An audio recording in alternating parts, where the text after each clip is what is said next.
Tonight on the CBS Evening News, anchor Nora O'Donnell investigates carbon monoxide detector requirements to keep children safe. A leak at a Pennsylvania daycare last week sent more than 24 kids to the hospital. Now, CBS News has discovered many states have no law requiring schools and child care centers to have CO detectors. CBS 4's Trish Christakis has researched the risks here and has a closer look at where things stand in Florida. Trish?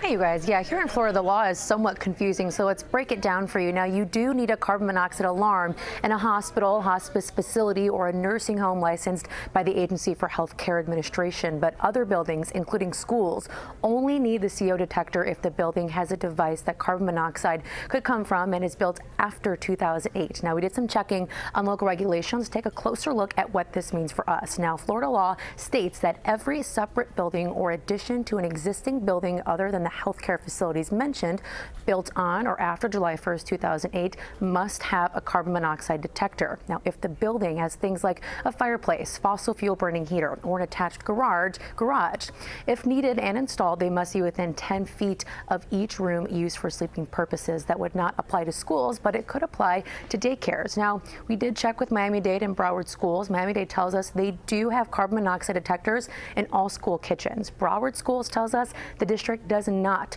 have carbon monoxide monitoring equipment in their schools. Now, we are waiting to hear back from the State Fire Marshal, Jimmy Petronis. It is important to note that most homes and buildings here in South Florida are mostly electric. And as we've seen in the past, the carbon monoxide threats that we face come from cars and generators. In the newsroom, Trish Christakis, CBS 4 News. Lauren Elliott, back to you.